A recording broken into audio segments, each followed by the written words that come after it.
හරි අපි බලමු සමාන්තර ශ්‍රේණි පාඩම 24 වෙනි පාඩම. එතකොට මේක අපි 9 වසරේදී ඉගෙන ගන්නවා සංඛ්‍යා රටා කියලා. ඊට පස්සේ දැන් 10 දී ඉගෙන ගන්නවා සමාන්තර ශ්‍රේණි කියලා මේ පාඩම. ඊට පස්සේ 11 වසරේදී මේ පාඩම නැහැ. හැබැයි 11 වසර විභාගෙට සාමාන්‍ය පෙළ විභාගෙට අනිවාර්යයෙන්ම සමාන්තර ශ්‍රේණි වලින් ගාණක් එනවා. එතකොට ඔයාලා ඉගෙන ගන්නේ 10 දී 11 දී මේ පාඩම නැවත උගන්වන්නේ නැහැ. ඒ හින්දා මේක ගොඩක් වැදගත් පාඩමක් ඔයාලට විභාගෙට. ඒ හින්දා හොඳට හරියට ඉගෙන ගත්තොත් මේකේ තියෙන මේකෙන් එන විභාග ගාන හදන්න පුළුවන්. එතකොට අපි දන්නවා සංඛ්‍යා රටා අපි මුලින් කතා කරලා තියෙනවා. සංඛ්‍යා රටා එක එක විදිහට තියෙනවානේ. දැන් මේක ගත්තොත් මේ සංඛ්‍යා රටාව මේ වගේ සංඛ්‍යා රටා අපි ඕන තරම් ලියලා තියෙනවා. ඒතකොට මේක 2 4 6 මේ විදිහට ලියලා තියෙනවා. ඒතර මේකේ විශේෂත්වය තමයි හැම වෙලේම මුලින් තියෙන පදයට දෙකක් එකතු වෙලා තමයි ඊළඟ පදේ හැදිලා තියෙන්නේ. ඒතර මේ වගේ සංඛ්‍යා රටාවක් ගත්තොත්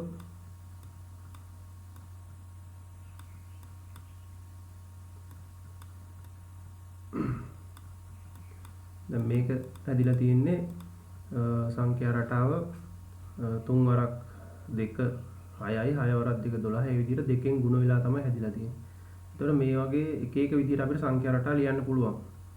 ඕන තරම් සංඛ්‍යා රටා අපිට හදන්නත් පුළුවන්. එතකොට අපි දැන් අද කතා කරන්නේ මේ වගේ සමාන්තර ශ්‍රේණි කියන කොටසට අයිති වෙන සංඛ්‍යා රටා. ඒ කියන්නේ සංඛ්‍යා රටාවකට යම්කිසි සංඛ්‍යා රටාවකට එකම අගය එකතු වෙවි යනවා නම් ඒකට අපි කියනවා සමාන්තර ශ්‍රේණියක් කියලා. එතකොට ඒ සංඛ්‍යා රටාවක් ගැන තමයි අපි කතා කරන්නේ. එතකොට අපි බලමු සංඛ්‍යා රටාවක් මෙන්න මේ විදිහට මම මුලින් ගන්නම් 3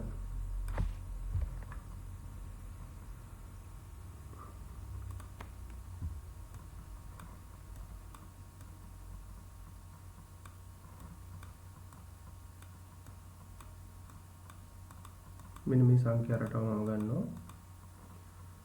එතකොට මේ සංඛ්‍යා රටාවේ අපි දන්නවා 3 ඉලක්කමට දෙකක් එකතු වෙලා 5 ඉලක්කම හැදිලා තිනවා. 5 ඉලක්කමට දෙකක් එකතු වෙලා 7 ඉලක්කම හැදිලා තියෙනවා. එතකොට මෙන්න මේකේ අපි මේ මුලින් තියෙන පදයට අපි කියනවා පළමු පදේ කියලා. ඒක අපි සංකේතයක් විදිහට ලියනවා T1 කියලා. මේ T1 කියලා කියන්නේ පළමු පදය. ඒකට අපි කියනවා පළමු පදේ කියලා.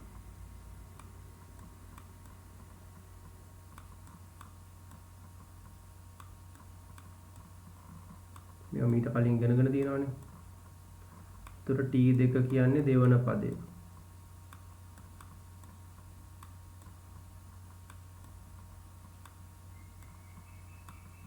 මේ T අකුර භාවිතා කරන්නේ අපි අර පදේ කියන එකට terms කියලා කියනවනේ term කියලා. ඒ නිසා T අකුර භාවිතා කරන්නේ. ඒතකොට T3 කියලා කියනවා තුන්වන පදේ.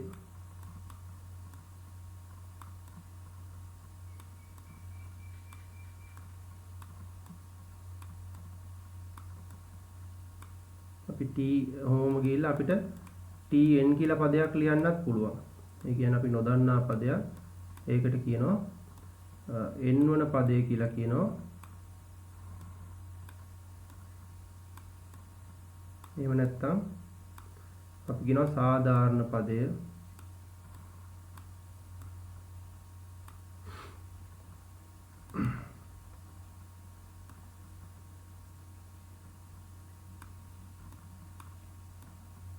සාධාරණ පදය. එහෙම නැත්නම් අපි කියනවා පොදු පදේ කියලාත් කියනවා.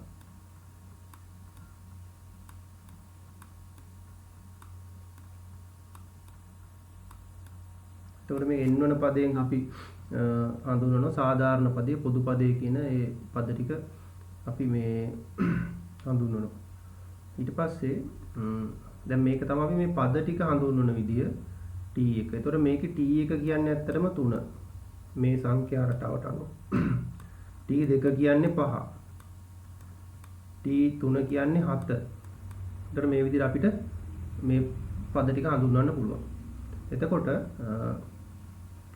දැන් මේකේ අපි මෙන්න මේ පළමු පදයට අපි විශේෂ මේ සංකේතයක් තියෙනවා.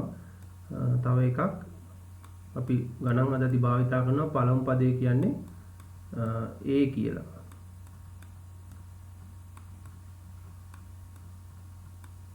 පළමු පදේ T1ට අමතරව අපි පළමු පදයට A කියලාත් කියනවා. ඊට අමතරව මෙන්න මේ පද දෙක අතර වෙනසට අපි කියනවා පොදු අනුපාතය කියලා. පොදු අනුපාතයනේ පොදු අන්තරය කියලා කියනවා අපි. පද දෙක අතර වෙනසනේ වෙනසට අපි කියනවානේ අන්තරය කියලා. එතකොට වෙනස කියන්නේ අන්තරය. නිසා පොදු අන්තරය. මේ හැම පද දෙකකටම මේ අන්තරය පොදුයි. එතකොට 3යි 5යි අතර වෙනස 2යි. 5යි 7යි අතර වෙනස 2යි. මේකට අපි කියනවා පොදු අන්තරය D කියලා. ඔයාලා 9 වසරේදී ඉගෙනගෙන තියෙනවා මේ පොදු අන්තරය හොයන විදිය. පොදු අන්තරය හොයන්නේ ඇත්තටම අපි කියලා තිනවා ඕනෑම අනුයාත පද දෙකකින් පසු පදයෙන් පෙර පදේ අඩු කරාම අපිට පොදු අන්තරය ලැබෙනවා. එතකොට පොදු අන්තරය හොයන්නේ කොහොමද? වැදගත්ම දේ අනුයාත පද දෙකක් ගන්නවා. අනුයාත කියන්නේ එක ළඟ පිහිටි පද දෙකකින් එක ළඟ පිහිටි පද දෙකක් ගත්තොත් අපිට මේ 3 5 එක ළඟ තියෙන්නේ. එහෙම නැත්නම් 7යි 5යිත් එක ළඟ තියෙන්නේ. එතකොට එක ළඟ තියෙන පද දෙකකින් පසු පදයෙන් පෙර පදේ අඩු කරාට පස්සේ අපිට ලැබෙනවා පොදු අන්තරය. දැන් මේකේ හැටියට පොදු අන්තරය D සමාන වෙනවා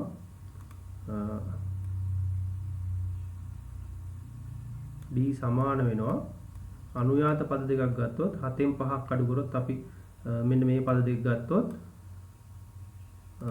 පසු පදේ කියන්නේ 7 පෙර පදේ කියන්නේ 5. ඒතර පසු පදයෙන් පෙර පදේ අඩු කරාම අපිට එනවා පොදු අන්තරය 2යි කියලා එනවා. එතකොට මෙන්න මේ ටික තමයි මුලින්ම දැනගන්න ඕන සමාන්තර ශ්‍රේණියක් ගැටළු විසඳද්දී. ඒතර මෙන්න මේ අවස්ථා ටික දැනගත්තාට පස්සේ අපිට සමාන්තර ශ්‍රේණි ගණන් හදන්න පුළුවන්. ඒතර මේකේ අපි මුලින්ම කිව්වා පද හඳුන්වන විදිය T1 T2 T3 T4 ඒ විදිහට හඳුන්වන්න පුළුවන්. මුල් පදයේ A පොදු අන්තරය කියන්නේ D. D හොයන්නේ අනුයාත පද දෙකකින් පසු පදයෙන් පෙර පදය අඩු කරාට පස්සේ. එතකොට මේ ටික දැනගත්තට පස්සේ අපිට මෙන්න මේ සමාන්තර ශ්‍රේණියක පද සඳහා සූත්‍රයක් ගොඩනගා ගන්න පුළුවන්. දැන් මම මේක ඩකුරට කරනවා. හරි. එතකොට අපි බලමු මේකෙද තියෙන මම ලියපු සංඛ්‍යා රටාව මම නැවත ලියනවා මෙතන 3 5 7 තව පදයක් වැඩි කරොත් 9 කියලා මට ලියන්න පුළුවන්. හරි. දැන් මේ සංඛ්‍යා රටාව අපි ආයෙ පොඩ්ඩක් බලමු. එතකොට මේකේ ඇත්තටම ඔයාලා දන්නවා දැන් මේ අපි 9 වසරේදී ඉගෙන ගත්තා මේ වගේ සංඛ්‍යා රටාවක් දුන්නාම ඒකට සාධාරණ පදයක් ලියන විදිය. ඔයාලට මතක ඇති. අපි බලමු ඒක පොඩ්ඩක් ආයෙ මතක් කරලා.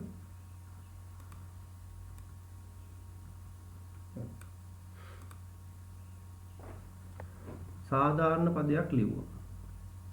අපි සාධාරණ පදේ ලියන්න කලින් කරේ මේ සංඛ්‍යා රටාවේ පොදු අන්තරය. එහෙම නැත්නම් මේ සංඛ්‍යා රටාවේ පද දෙකක් අතර වෙනස හොයාගත්තා. මේකේ පොදු අන්තරය සමානයි 2යි. පොදු අන්තරය කියන්නේ මේ පද අතර වෙනසනේ. ඒතර මේක 2ට සමානයි. ඊට පස්සේ අපි කරන්නේ මේ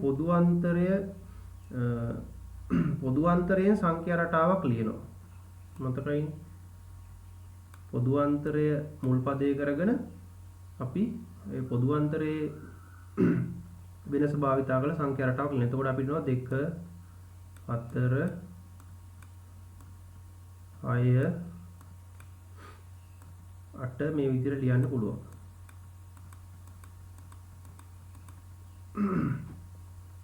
තේරෙනව නේද? එතකොට මෙන්න මේ සංඛ්‍යා රටාව අපි මෙහෙම මතක් කරලා බලන්න. මේ වගේ සංඛ්‍යා රටාවක් අපි ලිව්වා. එතකොට ලියලා අපි කරේ අපි මෙතන සාධාරණ පදේ කියලා එකක් ලිව්වා. කොහොමද ලිව්වේ?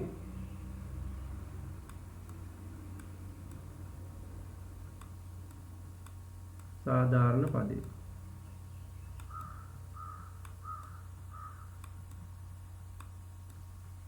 මේ සංඛ්‍යා රටාවේ පළවෙනි පදේ ලියනවා මෙහෙම 2. ඒකට n අකුරක් දානවා 2n. ඊට පස්සේ මේ සංඛ්‍යා රටා දෙකේ පද අතර වෙනස 3යි 2යි වෙනස 3න් 2ක් අඩු කරාම 1යි. මෙන්න මේක අපි කිව්වා සාධාරණ පදේ කියලා. කොහොමද ලිව්වේ? මුලින්ම සංඛ්‍යා රටාවේ පොදු අන්තරය ලිව්වා. පොදු අන්තරයේ මුල් පදේ කරලා සංඛ්‍යා රටාවක් ලිව්වා. ඊට පස්සේ මේ සංඛ්‍යා රටාවේ පළමු පදේ 2 ඒ දෙකේ ඉලක්කම භාවිතා කරලා අපි 2n කියලා ලිව්වා.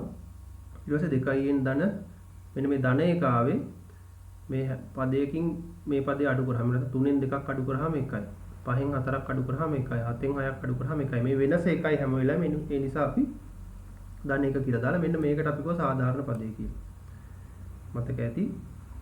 මේ සාධාරණ පදේ භාවිතා කරලා මේ සංඛ්‍යා රටාවේ ඕනෑම පදයක් අපිට හොයන්න පුළුවන්. 2n ධන 1ට අපිට n වලට ඕනම අගයක් දාලා n සමානයි 1 වෙනකොට හොඳට බලන්න n සමානයි 1 වෙනකොට පළවෙනි පදේ ලැබෙනවා. n වල අගය 1 වෙනකොට. ඒ කියන්නේ දෙවරක් 1 n කියන්නේ 1යි, දෙවරක් 1 2යි, 2යි 1යි 3යි. n වල අගය 2 වෙනකොට n වලට 2 දැම්මහම මේ සාධාරණ පදේ දෙවරක් 2 4යි, 4යි 1යි 5යි කියලා අපිට දෙවන පදේ එනවා.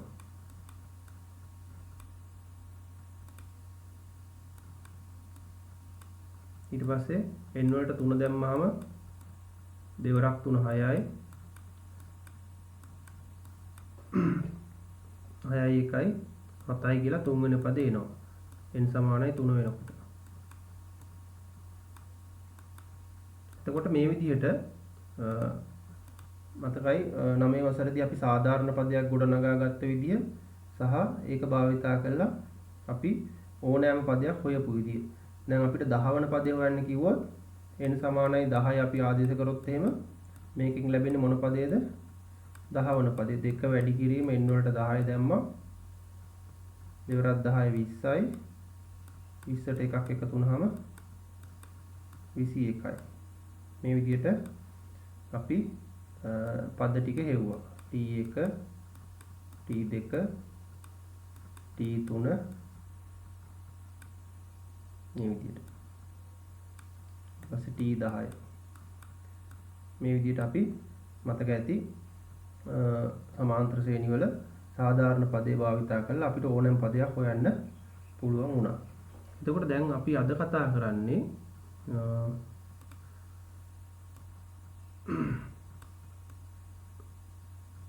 මේ සමාන්තර ශ්‍රේණි වල සාධාරණ පදේ හොයන්න සූත්‍රයක් නිර්මාණය කරගන්න විදිය.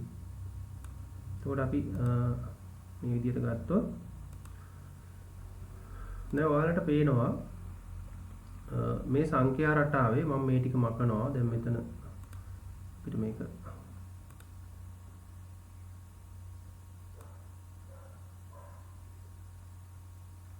අපි 9 වසරේදී මේ වගේ දේවල් ඕන තරම් හදලා තියෙනවා. මම හිතන්නේ 9 වසර පොතේ ඔයාලගේ බලන්න පුළුවන් වැඩි පුර විස්තර තියෙනවා. එතකොට මම දැන් කතා කරන්න යන්නේ මේ සාධාරණ පදේ සඳහා අපිට සූත්‍රයක් නිර්මාණය කරගන්න ආකාරය. හරි.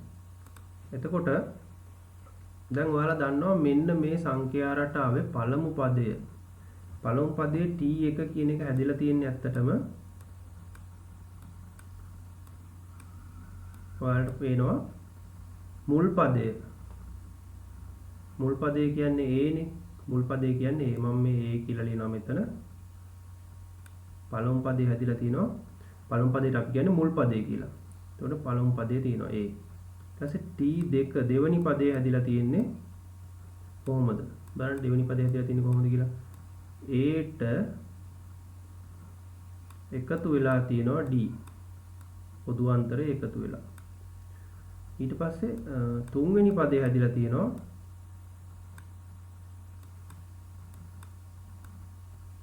ඒට මුල් පදයට මොනවද එකතු වෙලා තියෙන්නේ? මේ D ඒවා දෙකක් එකතු වෙලා. නේද?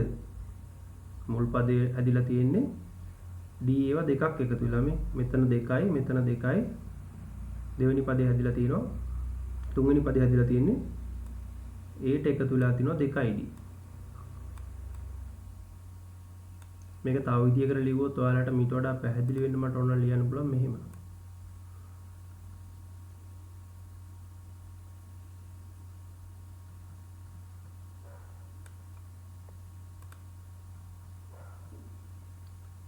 T1 සමානයි 3යි T2 සමානයි 5යි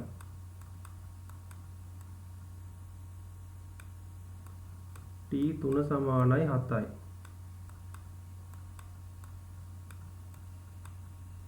T4 සමානයි 9යි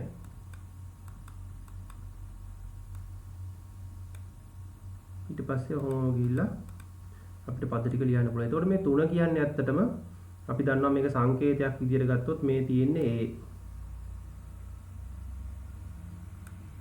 ඊට පස්සේ 5 කියන්නේ මුල් පදයට. එහෙම නැත්නම් Aට කීයක් එකතු වෙලාද? Aට 4ක් එකතු වෙලා. ඊට පස්සේ ඊළඟ පදය ඇදලා තියෙන්නේ මොකද්ද? Aට මුල් පදයට කීයක් එකතු වෙලාද? මෙතන දෙවෙනි පදේ හැදිලා තියෙන මුල් පදයට දෙකක් එකතු වෙලා හතරක් නෙමෙයි. මෙතන දෙකයිනේ එකතු වෙන්නේ.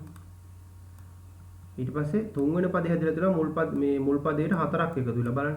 පළවෙනි පදේ A ඊට පස්සේ Aට දෙකක් එකතු වුණාම 5 හැදෙනවා. ඒ වගේම Aට හතරක් එකතු වුණාට පස්සේ තමයි 7 හැදෙන්නේ. ඊට පස්සේ ඊළඟ පදේ හතරවෙනි පදේ හැදිලා තියෙනවා Aට කීයක් එකතු වෙලාද? Aට 6ක් එකතු වෙලා. එහෙම නැත්නම් 3ට 6ක් එකතු වෙලා තමයි හතරවෙනි පදේ හැදිලා තියෙන්නේ. බලන්න මේ විදිහට මේකේ රටාවක් තියෙනවා.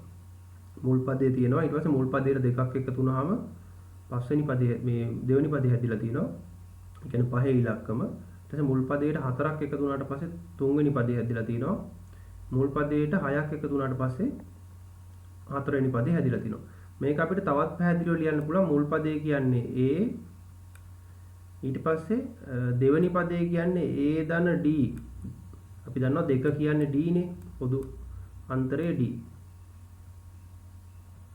ඊට පස්සේ තුන්වෙනි පදේ අපිට ලියන්න පුළුවන් මේ A සහ D ඇසුරෙන් ලියනකොට A ධන 4 කියන්නේ පොදු අන්තරය වගේ දෙගුණයක්.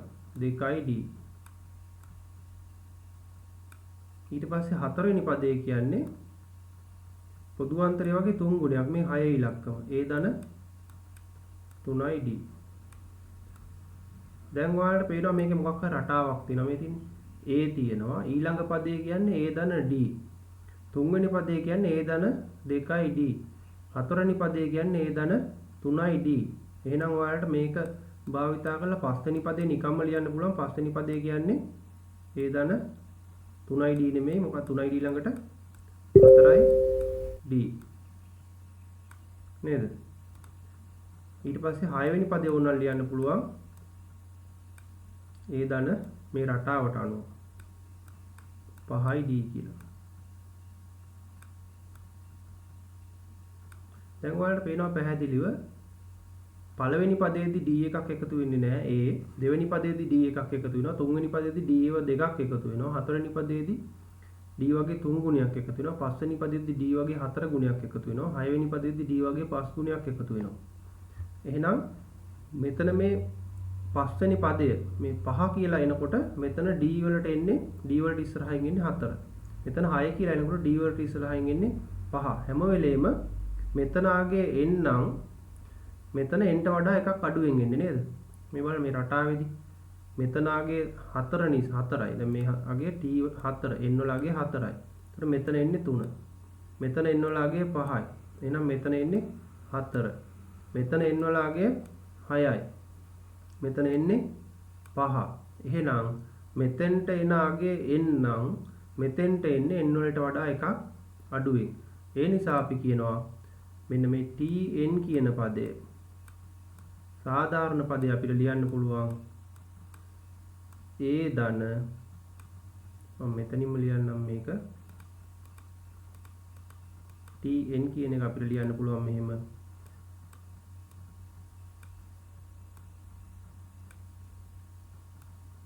a ධන මෙතන තියෙන අගයට වඩා එකක් අඩුවෙන් තමයි මෙතන අග ඉන්නේ. අපි ඒකට කියනවා n ඍණ 1 කියලා.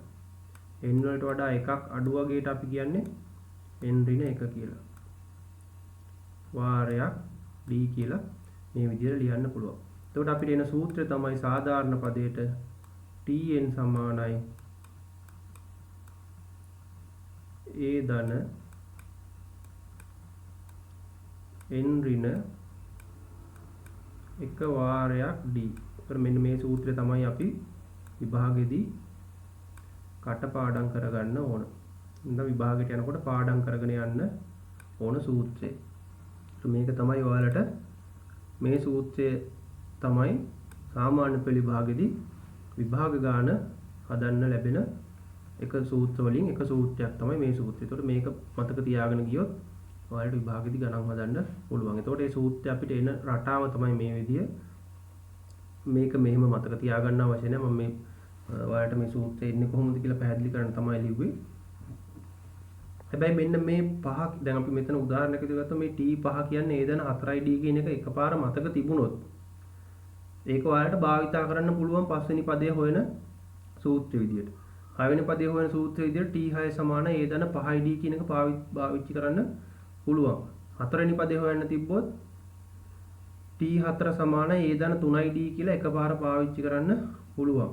ඊට පස්සේ 10 වෙනි පදේ හොයන්න තිබ්බොත් t10 සමානයි a ධන 9id කියලා ඔයාලට පාවිච්චි කරන්න පුළුවන්. ඒ එකපාරම ඒක ලියන්න පුළුවන්. එතකොට මෙන්න මේ ටික තමයි ඔයාලා මුලින් ඉගෙන ගන්න ඕන ටික. දැන් බලන්න මේක පොඩි වෙලාවක් දෙන්නම් මේ ටික ලියා ගන්න.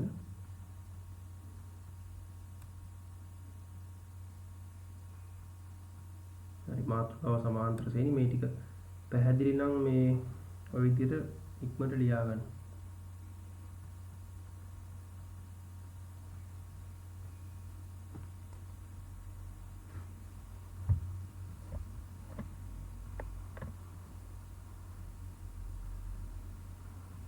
අපි බලමු මෙන්න මේ ගානක් හදමු අපි ලේසි එකක්.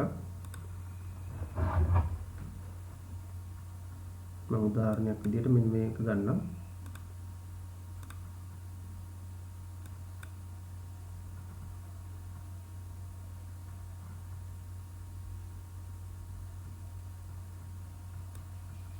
පළවෙනි ගාන මෙහෙම සමාන්තර ශ්‍රේණියක් දීලා කියනවා 3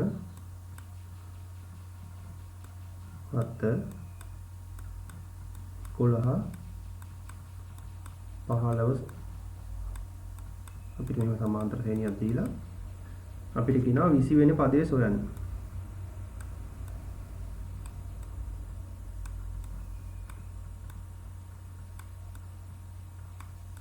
වෙන පදයේ සොයන්න.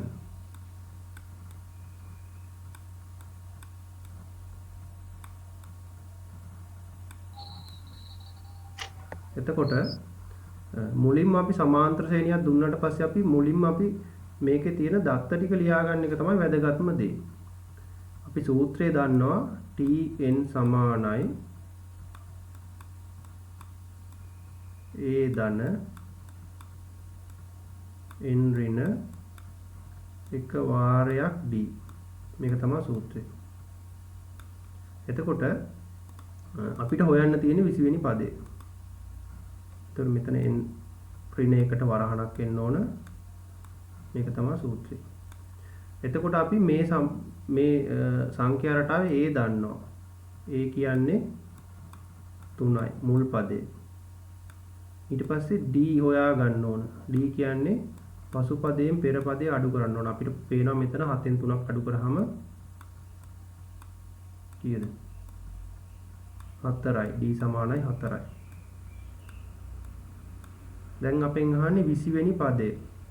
ඒ කියන්නේ මේ කියන්නේ T20 තමයි අපෙන් අහන්නේ. මේක දන්නේ නැහැ. ඊට අමතරව අපි දන්නවා n කියන එක. n කියන්නේ 20යි. මෙන්න මේ ටික අපි මුලින්ම ලියා ගන්න ඕනම ගානක. මේ වගේ සමාන්තර ශ්‍රේණි වල ගණන් වල මෙන්න මේ ටික අපි ලියා ගන්න ඕනේ. මේක ලියාගත්තට පස්සේ අපිට හරිය ලේසි ගානට ආදේශ කරන්න. මේ දන්නේ ටික සහ නොදන්න එක. නොදන්නා පදේ තමයි 20 වෙනි පදය. අනිත් ඒවා සියල්ල දන්නවා. එතකොට අපිට මේ සූත්‍රයට මේක ආදේශ කරන්නේ මේ විදිහට නිවැරදිව. අපි හොයන්න යන්නේ T20 20 වෙනි පදය. ඒක තමයි අපි දන්නේ නැත්තේ. A කියන්නේ 3යි. එකතු කිරීම n කියන්නේ 20යි. එහෙනම් 20 අඩු කිරීම 1. n වලට 20 දැම්මා. වරහන දැම්මා. d කියන්නේ 4යි. එහෙනම් ඔයාලට පේනවා 3 එකතු කිරීම මේ පදේ අපි සුළු කරලා ඉන්න ඕන මුලින්ම. ගොඩාක් අය වරද්දන එක තමයි මේක සුළු කරන්නේ නැතුව මේකට උත්තරයක් නොගෙන මේ තුනේ ඉලක්කමත් එක්ක එකතු කරන්න යනවා ඊට කලින්. ඒ කියන්නේ මෙන්න මේ විදිහට එනවා. දැන් මේ 20න් එකක් අඩු කරාම 19යිනේ. එහෙනම් 19 ගුණ කිරීම 4 කියලා මෙතෙන්ට එනවනේ. සමහර අය කරන්නේ මේ ටික ලියාගෙන 19ට 3ක් එකතු කරලා 4ෙන් ගුණ කරනවා. මේක තමයි ගොඩක් අය මේ සමාන්තර ශ්‍රේණිය වරද්දන තැන. හැමදාම විභාගවලදී මෙතෙන්ට නිකන් හදලා 19 4ෙන් ගුණ කරලා උත්තරේ ගන්න නැතුව 19ට 3ක් එකතු කරනවා. එතකොට 22යිනේ. ඒක 4ෙන් ගුණ කරලා උත්තරේ දානවා. එතකොට තමයි මේ ළමයින්ට ගාන වරදින්නේ. ඒකට පැහැදිලිම දේ තමයි මේ අපි ඉගෙනගෙන තියෙන 9 වසරේදී ගුණ කිරීමේ බෙදීමේ නීති මුලින්ම වරහන් ඉවත් කරලා ඊට පස්සේ ගුණ කිරීම කරලා ඊට පස්සේ තමයි එකතු කිරීම අඩු කිරීම කරන්න ඕන කියලා ඉගෙනගෙන තියෙනවා. එහෙනම් 19 4ක් කියන්නේ කීයද? 24ක් නම් 80යිනේ. එතකොට 80 තව 4ක් අඩු වෙන්න ඕන. කීයද? 76යිද? ඔව්. එතකොට මෙතන එන්නේ 76 නේද? මෙතෙන්ට එනවා 19 4 76යි. ඒකට 3ක් එකතු වෙන්න ඕන. එහෙනම් අපිට එනවා 76 3යි 79යි කියලා. මේ විදිහට එනවා. එහෙනම් 20 වෙනි පදේ අපිට ආවා 79යි කියලා. එතකොට මේ විදිහට තමයි නිවැරදිව සූත්‍රයට ආදේශ කරන්නේ. ඊළඟට ඔයාලට මේ 20 වෙනි පදේ කියන එක මෙන්න මෙහෙම ලියන්න පුළුවන් එකපාර. අර රටාව මතක නම් T20 සමානයි A ධන අපි අර මේ සූත්‍රය ගත්ත රටාව මතකනේ 19යි D. හැම වෙලෙම මෙතන තියෙන පදේට වඩා එකක් අඩුවෙන් තමයි මේ පදේ එන්නේ. ඒතර මෙන්න මේකත් අපිට එකපාර භාවිතා කරන්න පුළුවන් මේ වගේ ගාණක් හදනකොට 20 වෙනි පදේ නම් හොයන්න තියෙන 20 සමානයි T20 සමානයි A ධන 19යි D කියලා මේක භාවිතා කරන්න පුළුවන්. එතකොට A වලගේ 3යි 19යි D කියන්නේ 19 ගුණ කිරීම 4. ඒතර මෙතෙන්ටත් එනවා අර විදියට 3 එකතු කිරීම 19 4 76යි. ඒ කියන්නේ 79යි කියලා පිළිතුර එනවා. එතකොට මෙන්න මේ දෙක තමයි මේ ක්‍රම දෙකටම හදන්න පුළුවන්. ඇත්තටම ඔයාලට පේනවා මෙන්න මේ පියවර කියන්නේ මෙන්න මෙතන. එකපාර මෙතෙන්ට තමයි මේ ඇවිල්ලා තියෙන්නේ. ඒ නිසා ඔයාලට සූත්‍රය ලියලා පදේ හොයන්නත් පුළුවන්. නැත්නම් මේක මතක තියනවා නම් කෙනෙකුට මේ විදිහට හදන්නත් පුළුවන්. එතකොට මේක මේ කොටසත් ඔහොම ලියා ගන්න. හරි මේ වගේ ගානක අපි මුලින්ම කරන්නේ මොකද්ද? අපි දන්න දේවල් ලියා ගන්න එකනේ. A සමානයි 30යි. අපිට තියෙන්නේ 10 වන පදේ සොයන්න. ඊට පස්සේ D කියන්නේ අනුයාත පද දෙකකින් පසු පදයෙන් පෙර පදේ අඩු කරන්න ඕන. මම ගන්නවා මේ පද දෙක D සමානයි පසු පදයේ දැන් මෙන්න මේ පද දෙක ගත්තොත් 20යි 25යි පසු පදයේ 20 නම් 20ෙන් අඩු කරන්න ඕන 25. ඒ කියන්නේ D වලගේ 20ෙන් 25ක් අඩු කරාම ඍණ 5යි. ඔයාලට පේනවා මේ සමාන්තර ශ්‍රේණිය ඇත්තටම සංඛ්‍යාවක් එකතු වෙවි නෙමෙයි යන්නේ. හැම වෙලේම මුලින් තියෙන සංඛ්‍යාවෙන් 5ක් අඩු වෙවි තමයි යන්නේ. ඒ කියන්නේ d වලගේ ඍණ අගයක්. එතකොට ඍණ 5යි. ඊට පස්සේ n කියන්නේ 10යි කියලා අපිට දීලා තියෙනවා 10 වන පදේ හොයන්න ඕන. එහෙනම් අපිට ප්‍රශ්නයක් වෙලා තියෙන්නේ මෙන්න මේ 10 වන පදේ. ඒක තමයි අපි දන්නේ නැත්තේ. එහෙනම් ඔන්න අපි දන්න දේවල් සහ නොදන්න දේවල් ලියාගත්තා. දැන් සූත්‍රය tn සමානයි a ධන n ඍණ 1 වාරයක් d. එතකොට ඔයාලට ඕන නම් අර 10 වන පදයට මෙහෙම ලියන්නත් පුළුවන්. t 10 සමානයි මොකක්ද a ධන 9යි d. මෙහෙම එකපාර ලියන්නත් පුළුවන්. අපි සූත්‍රයට ආදේශ කරමු. එතකොට අපි හොයන්න යන්නේ 10 වන පදය. a කියන්නේ 30යි. n කියන්නේ 10යි. ඒ කියන්නේ 10 අඩු කිරීම 1. එතකොට d කියන්නේ ගුණ කිරීම ඍණ 5යි. එහෙනම් මේ 10 අඩු කිරීම 1 කියන එක ඍණ 5ෙන් තමයි ගුණ වෙන්න ඕනේ. එතකොට මෙතන 30යි. මෙතන 10න් එකක් ගියාම 9යි. 9 ගුණ වෙන්න ඕන ඍණ 5ෙන්. 9 ඍණ 5ෙන් ගුණ කරාම කීයද? 9 වරක් 5 45. ඒ කියන්නේ ඍණ 5ෙන් ගුණ කරොත් ඍණ 45යි. එහෙනම් 10 වන පදේ එනවා 30න් 45ක් අඩු වෙන්න ඕනේ. එහෙනම් උත්තරේ කීයද? ඍණ 5යි. එහෙනම් මේ සංඛ්‍යා රටාවේ 10 වන පදය ඍණ 5යි. පැහැදිලිද? එතකොට මේක තමයි අපිට එන උත්තරය. ඔයාලා හැම වෙලේම බලන්න මේ සංඛ්‍යා රටාව. දැන් ඔයාලට මේ උත්තරයක් ආවට පස්සේ ඇත්තටම මේක මේ සංඛ්‍යා රටාව අඩු වෙවි ගිහිල්ලා තියෙන හින්දා ඒකට ගැලපෙනවද කියලා අඩුම තරමේ. සමහර අයට උත්තර එන්න පුළුවන් එක එක විදිහට. එතකොට මේකේ අපිට පේනවා 30 25 20 ඒ විදිහට මේක අඩු වෙවි තමයි ගිහිල්ලා තියෙන්නේ. ඒ නිසා එතකොට මේකේ අඩු උත්තරයක් තමයි ඇත්තටම එන්න ඕන. හරි. එතකොට මේ විදිහට මේකට පිළිතුරු ලබා ගන්න පුළුවන්. ඊළඟට මම තව ගානකට යනවා.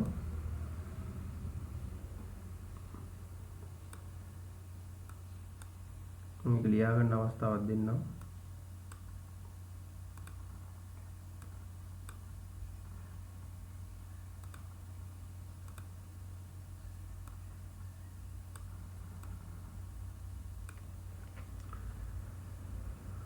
දැන් ඔයාලට මෙන්න මෙහෙම දෙන්න පුළුවන්. දැන් අපි මේ හැම වෙලේම හෙව්වේ මුල් පදය දන්නවා, පොදු අන්තරය දන්නවා, ඊට පස්සේ පද ගණන දන්නවා.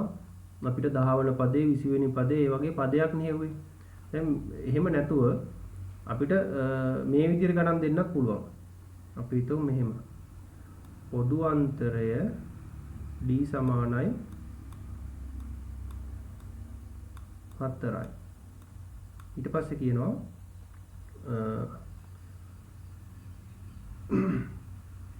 අපි හිතමු මෙහෙම d සමානයි 4යි. ඊට පස්සේ කියනවා 15 වන පදය 15 වන පදය 59යි.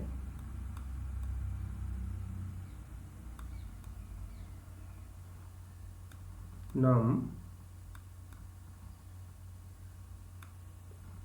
මුල් පදේ සොයන්න.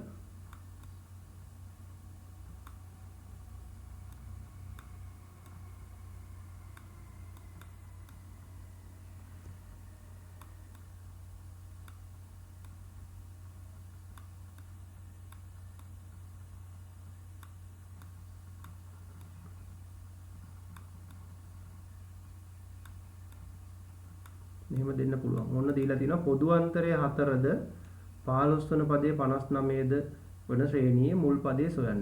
එතකොට ඔයාලා d දන්නවා 15 වන පදේ දන්නවා. ඔයාලා a දන්නේ නැහැ. මුල් පදේ දන්නේ නැහැ. එතකොට මේකේ ඔන්න දැන් ඔයාලට මුල් පදේ හොයන්න තියෙන්නේ. කලින් අපි හෙව්වේ 10 වන පදේ 20 වෙනි පදේ ඒ විදිහටනේ. දැන් මුල් පදේ හොයන්න තියෙන්නේ. එතකොට අපි ලියනවා සූත්‍රය tn සමානයි a ධන n ඍණ එක වාරයක් d. දැන් අපි හොයන්න යන්නේ 15 වන පදය. එතකොට 15 වන පදය මම මෙහෙම ලියනවා. මේකේ දැන් අපිට මෙහෙම ලියන්න පුළුවන් නේ. 15 වන පදේ අපි කෙලින්ම 59 කියලා ආදේශ කරනවා මෙතෙන්ට. අපි පදේ දන්නවා දැන්. ඒ කියන්නේ tn කියන එක දන්නවා 59යි. a කියන එක අපි දන්නේ නැහැ. n වලට අපි ගත්තේ 15. 15 වන පදේනේ. එහෙනම් පද ගණන 15යි. එහෙනම් 15 අඩු කිරීම 1. d කියන්නේ 4යි. එතකොට මේ පැත්ත 59යි. ඒ තමයි අපි හොයන්න ඕන. 15 එකක් ගියාම 14යි. එහෙනම් 14 ගුණ කරන්න ඕන 4යි.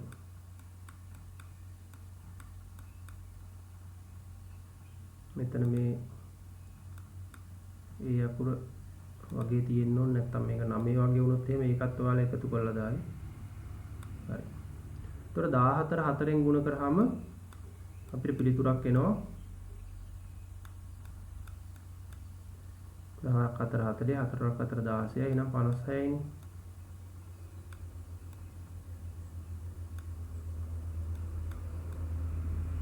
මේ පැත්ත 59යි. ඒ හොයන්න මේ 56 මේ පැත්තට ගෙනාවම හරි. එහෙනම් ඒ සමාන වෙනවා 59 අඩු කිරීම 56ට. එහෙනම් අපිට ලියන්න පුළුවන් 59න් 56ක් අඩු කරාම 3යිනේ. එහෙනම් ඒ සමානයි 3යි කියලා ලියන්න පුළුවන්. පැහැදිලිද? එතකොට ඔයාලා අපි මුලින්ම කරේ මොකද්ද?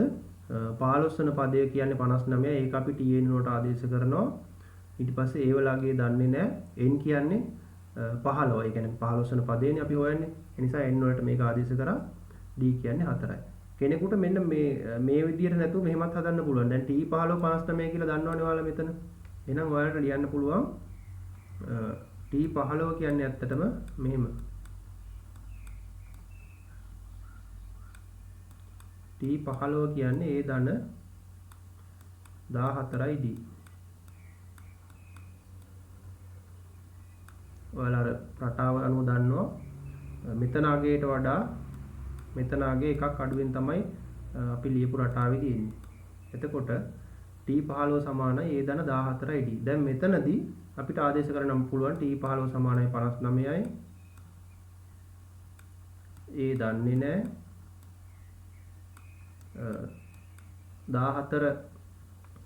14යි d වෙනුවට අපි දානවා 14 ගුණ කිරීම 4 කියලා. එතකොට මේකෙනුත් එන්නේ හපුව මෙතෙන්ටම තමයි. ඒතර මෙහෙම ඕනනම් ලියලා හදන්න පුළුවන්. මොනවා හරි පදයක් අපි සම්බන්ධ කරලා තිබුණොත් ඒ පදේ අපිට මේ විදිහට ලියා ගන්න පුළුවන්. ඊට පස්සේ මෙතෙන්ට එන්න පුළුවන්. දැන් මේ සූත්‍රය භාවිතා කරලා හදන්න පුළුවන්. ඒතර සූත්‍රය අනිවාර්යයෙන්ම ඔයාලා මතක තියාගෙන යන්න. ඒකෙදි අපිට මේ වගේ හදන්න පුළුවන්. ඊළඟට දැන් අපි තව ගානක් හදමු. දැනට ඔයාලා මේක ලියා ගන්න. A දන්නවා 30යි මේ A වලගේ 30යි. ඊට පස්සේ 20 වෙනි පදය දන්නවා ඍණ 65යි. අපි D තමයි දන්නේ නැත්තේ. එහෙනම් අපිට සූත්‍රය ලියන්න පුළුවන් මෙහෙම tn සමානයි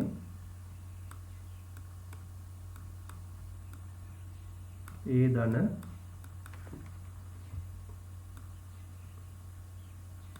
n ඍණ එක වාරයක් d. හැම වෙලේම මේ සූත්‍රය ලියනකොට ඔයාලා ඒක කිය ලියන්න නිකන් ලියන්න නැතුව tn සමානයි a ධන n ඍණ 1යි d. නැත්නම් n ඍණ එක වාරයක් d කියන එක ඔයාලා කටින් කියන්න. ඒ කියන වාරයක් ගානේ මේක ඔයාලට නිකම්ම මතක තියෙනවා. විභාගයට එනකොට ආය අමුතුවෙන් පාඩම් ගන්න ඕනේ ගානක් හදන හැම වෙලාවෙම ලියන්න මේක කියන්නේ tn සමානයි a ධන n ඍණ 1යි d කියලා ලියන්න. එහෙම ලියන සැරයක් ගානේ ඔයාලට මේක නිකම්ම මතක තියෙනවා. ඊළඟට දැන් අපි මේකට අගයන් ආදේශ කරන්න ඕන. එතකොට අපි දන්නවා a වල අගය 30යි. 20 වෙනි පදය ඍණ 65යි. අපි ඒ කියන්නේ t 20 ඍණ 65. එහෙනම් අපි tn වලට දානවා ඍණ 65. ඊට පස්සේ a වලට දානවා 30.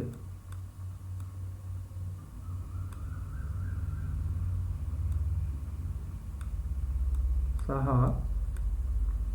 n කියන්නේ 20යි කියලා අපි දන්නවා 20 වෙන පදේනේ. ඒ කියන්නේ 20 අඩු කිරීම 1. අපි d තමයි දන්නේ නැත්තේ. එහෙනම් දැන් ඔන්න මේ පැත්ත ඍණ 65යි. මේ පැත්ත 30යි. දැන් අපිට මේ d වලින් මේ වරහන ඇතුළත සුළු කරගන්න ඕන. මොකද මෙතන තියෙන d වල සහ මේ 20 ඍණ 1 ගුණිතයක්නේ. ඒ කියන්නේ මෙතන වරහන ඇතුළේ අතරම තියෙන 19 නේ. එහෙනම් මෙතන එනවා ಗುಣ කරන්න දෙයක් නැහැ 19යි d කියලා. හරි. දැන් මේ 19යි d ඉතුරු කරගත්තොත් අපිට මේ 30 ඉලක්ක මෙහා පැත්තට ගෙනියන්න පුළුවන්. එතකොට ඍණ 65 ඍණ 30 කියලා තමයි එන්නේ එහා පැත්තට ගියාම. සමාන වෙනවා 19යි d ට. එහෙනම් මේ ඍණ 65යි ඍණ 30යි සුළු වුණාම අපිට එනවා ඍණ 95යි කියලා. 95 සමානයි 19යි d. එහෙනම් d හොයන්න පුළුවන් අපිට කොහොමද 95 බෙදන්න ඕන 19. මොන 95ද බෙදෙන්නේ? ඍණ 95 තමයි 19න් බෙදෙන්නේ.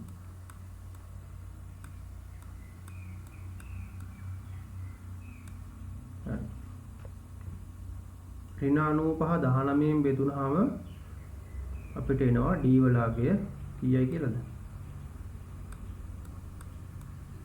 19 ඒවා කීයක්ද 95 වෙන්නේ? 19 ඒවා 5ක් නේද? එහෙනම් උත්තරේ d වල අගයට එන ඍණ උත්තරය d වල අගය ඍණ 5යි කියලා එනවා. පැහැදිලිද? හදන පියවරවල ටික දැන් ඔයාලට ඇත්තටම ලකුණු හම්බෙන්නේ මෙන්න මෙහෙම මේ සූත්‍රය ලියලා මෙන්න මේ අගයන් ආදේශ කරන නිවැරදිව අගයන් ආදේශ කරලා තිබුණොත් n වල අගය මේ අගයන් ආදේශ කරලා තිබ්බොත් ඔයාලට විභාගෙදි මෙන්න මෙතෙන්ට ලකුණු දෙනවා. එකක් හෝ ඒ දෙන ප්‍රමාණය දෙනවා. මෙතෙන්ට අනිවාර්යයෙන් මේ පියවරට ලකුණක් හම්බෙනවා. ඊට පස්සේ ඒ පියවර සුළු කරලා අපිට මෙන්න මේ වගේ තැනකට ආවොත් තව ලකුණක් දෙනවා. එහෙම තමයි පියවරෙන් පියවරට ලකුණු දෙන්නේ. ඊට පස්සේ මේ අවසාන පිළිතුරට ලකුණක් දෙනවා. ඒතර මේ විදිහට තමයි විභාගයේ ලකුණු ලැබෙන්නේ.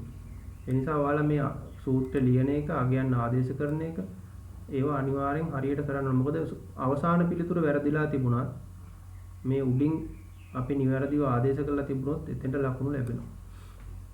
ඒ නිසා මේ විදිහට අපිට හොයන්න පුළුවන් d වල අගය අහලා තිබුණොත් එතකොට මෙතන ආවේ අපිට d වලට ඍණ උත්තරයක් මේ සමාන්තර ශ්‍රේණිය. එහෙමනම් දැන් අපි මේකටත් අපි කරන්නේ සූත්‍රය ලියා ගන්නවා tn සමානයි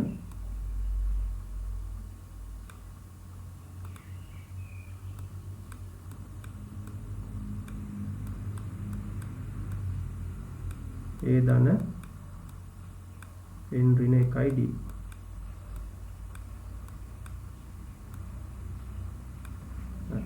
එතකොට අපි දන්නවා මේකේ 103 වෙනි පදය තමයි අපෙන් අහන්නේ කීයද කියලා. එහෙනම් tn කියන්නේ 103යි. 103 වන්නේ කී වෙනි පදයේද කියලා අහන්නේ. 103 තුන්වෙනි පදය අපි හොයන්න යන්නේ. a වල අගය 8යි.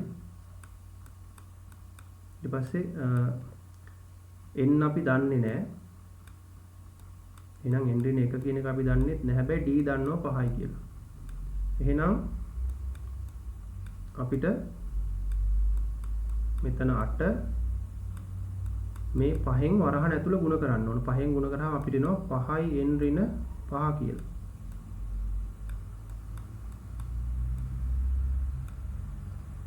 මේ වරහන ඇතුළ අපි 5න් ගුණ කරනවා. මොකද මේක 5 සහ n ඍණ 1 ගුණිතයක් නේ මෙතන තියෙන්නේ. එහෙනම් මේක අනිවාර්යයෙන්ම අපි සුළු කරගන්න ඕන. එතකොට මෙන්න මේ වරහන අපි මේ විදිහට සුළු කරගන්නවා. ඊට පස්සේ අපිට එනවා 103 සමානයි මේ 8න් 5ක් ගියාම 3යිනේ. මේ දෙක අඩු කරාම 8 5 කියන්නේ මෙතන නියත පද දෙකක්. එතකොට දැන් මේක අපිට සුළු කරගන්න පුළුවන් 8න් 5ක් ගියාම 3යි. එහෙනම් 5යි n ඉතුරු වෙනවා. එහෙනම් මේ 5යි n අපිට මේ පැත්ත ඉතුරු කරගන්න පුළුවන් මේ 3 ඉලක්කම එහා පැත්තෙන් අඩු කරොත්. ඒ කියන්නේ 103 අඩු කිරීම 3 සමානයි 5යි n. 103න් 3ක් ගියාම 100යි. එහෙනම් 100 සමානයි 5යි n. එහෙනම් n හොයන්න පුළුවන් අපිට මොකද කරන්නේ? දෙපැත්තම 5න් බෙදුවොත් අපිට එනවා n වල අගය 100 5න් බෙදුවම 20යි n වල අගය 20යි කියලා එනවා. එතකොට මේ විදිහට තමයි අපි n හොයන ගාණක් හදන්නේ. ඔන්න දැන් අපි මුලින් හැදුවා 10 වෙනි පදේ 20 වෙනි පදේ ඒ වගේ හොයන ගාණක්. ඊට පස්සේ මුල් පදේ හොයන ගාණක් හැදුවා. මුල් පදේ දන්නේ නැති අවස්ථාවක. ඊට පස්සේ පොදු අන්තරය දන්නේ නැති අවස්ථාවක පොදු අන්තරය හොයන ගාණක් හැදුවා. ඔන්න දැන් අපි හැදුවා n හොයන ගාණක්. කියන්නේ කීවෙනි පදයේද කියලා හොයන ගාණක්. අපේ ගාණ උනේ මුල් පදේ 8ද පොදු අන්තරයේ 5 දුන සමාන්තර ශ්‍රේණියේ 103 වන්නේ කීවෙනි පදයේද කියන ගාණ. එතකොට ඔන්න අපි ඒක හදලා දැන් මෙන්න පිළිතුර තියෙනවා n සමානයි 20යි කියලා. එතකොට මේක ලියා ගන්න. එතකොට මේ වගේ මේ ගණන් හතර තමයි ඔයාලට ඇත්තටම මේ සූත්‍රයෙන් අහන්න පුළුවන් ගණන් හතර. කියන්නේ නොදන්නා පද තියෙන මේකේ සූත්‍රයක තියෙන ඇත්තටම පද හතරයිනේ D A N සහ T N. එතකොට ඔය පද හතරට අදාළව මේ ගණන් හතර තමයි ඔයාලට හදන්න තියෙන්නේ.